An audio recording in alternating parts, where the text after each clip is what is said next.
Jam sot tu për të paraqitur qëndrimet e Partisë Demokratike të Kosovës lidhur me ligjin për verifikimin dhe konfiskimin e pasurisë pa justifikueshme. Ky është një ligj tepër i ndjeshëm për sistemin e drejtësisë Kosovë dhe për drejtat dhe liritë e njeriut. Prandaj diskutimi për të duhet bëhet me kujdes, edhe adresimi i çështjeve që i ngrisim duhet bëhet me një kujdes të jashtëzakonshëm. Siç dihet tashmë ky ligj ka bërë një rrugë gjatë deri këtu, ka nisur vite më parë, por kemi dy vendime të gjykatës kushtetuese që kanë rrëzuar dy drafte, njërin në përmbajtje të ligjit dhe tjetrin për sa i takon procedurës së ndjekur, dhe kemi pas dy rekomandime të Komisionit Venecias që pashtu kanë gjetur vërejtje të rëndësishme për përmirësimin e këtij ligji. Në Komisionin Parlamentar ne kemi kaluar në parim, tani unë do t'i paraqes vërejtjet tona si Parti Demokratike për këtë ligj. Po ta sqaroj si fillim, ne nuk jemi në parim kundër ligjit, as kundër konceptit të konfiskimit civil të pasurisë, i cili për dallim nga ai penal që kërkon barrën e provës të vendoset tek standardi për te dyshimit të arsyeshëm, konfiskimi civil e ka një standard më të ulët që është vlerësimi i gjasave. Pra nëse ka gjasa që një person ta ketë pasurinë pa justifikuar, kjo mjafton që të dërgohet në gjykatë. Tani unë kthehem disa prej vërejtjeve thelbësore. E para, unë dëgjova me kujdes ministrin dhe kemi diskutuar edhe në komision, ligji nuk është, ministri tha është miratu 3 herë në qeveri, dhe kjo tregon për kushtimin institucional për këtë çështje.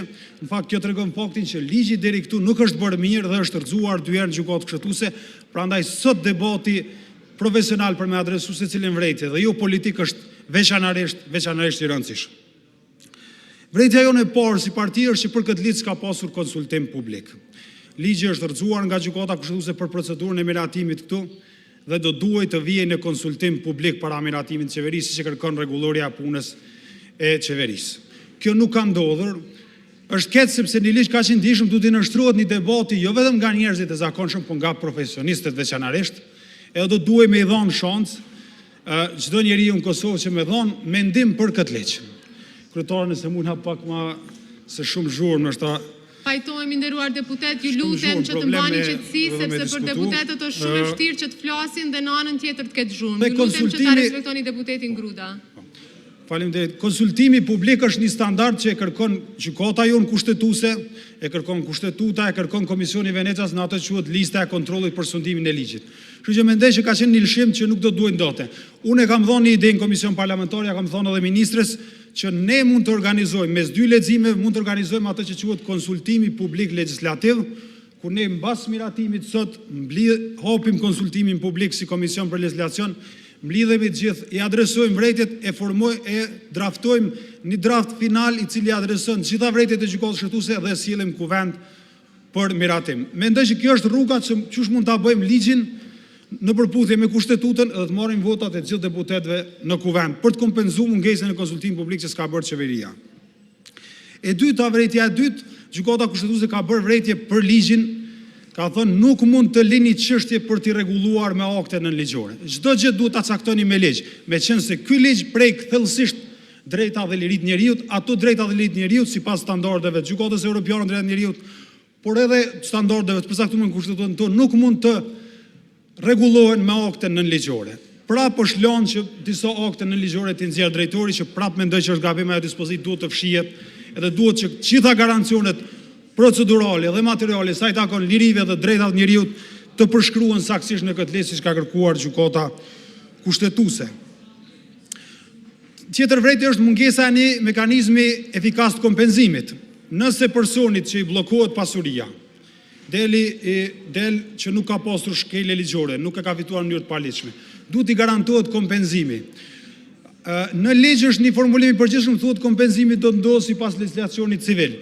Kjo është e pamjaftueshme sepse legjislacioni civil është i hartuar për me shqyrtu çështje të cilat nuk bin sipas konceptit konfiskimit civil. Ky është një koncept i ri që po e fusim sistemin tonë drejtësisë, prandaj edhe kompenzimi për palët na duhet me koni madh. Dhe kompenzimi është garanca për drejtat, për restaurimin e drejtave dhe lirive të njerëzit që mund të shkilen procedurë, por është edhe mekanizmi që e bën byron më të kujdesshme, që mos me ngritë çfarëdo rasti, sa ajo mund të ketë kosto financiare për shtetin shumë të madhe. siç paguajnë vendet, për shembull, që janë anëtarë Këshillit të Evropës, paguajnë miliona euro për gjykatën e Strasburgut për shkelje drejtave dhe lirive të njerëzit. Këto janë pjesa përmbajtësore. Tani po kthehemi tek pjesa teknike e ligjit. Teknike, po që është e rëndësishme dhe mund ngrit prapë çështje kushtetuese. Ligji, nderuar deputetë, ka emrin Ligji për verifikimin dhe konfiskimin e pasurisë pa justifikueshme. Titulli nuk i përshtatet përmbajtjes së ligjit. Byroja nuk konfiskon pasuri, prandaj s'mund të jetë fjala konfiskon. Dhe arsyeja tjetër pse s'mund të jetë ky ligj. Nëse e marrim me lexu ligjin, gjysma e anëneve flasim për byron, gjysma tjetër flasim për çka ndodh kur çështja mbërrin në gjykatë. Që do të thotë që titulli i ligjit nuk e reflekton tërësisht përmbajtjen e ligjit. Do të më ndru, paktën konfiskimi nuk është një çështje që e ka në dorë byroja. Byroja vetëm bën propozimin, gjykata vendos për konfiskimin. Mënyra si u shkru teksti në shumë raste nuk është gjuhë juridike. Është publicistik, është çka duhet thuj, nuk është gjuhë juridike. Po e marr një, për shembull. Thot në 4. Thot nëse mosa e përkohshme për sigurimin e pasurisë, presje përkatësisht mosa për sigurimin e pasurisë, po këto janë të njëjta. Pse duhet dy fjalit.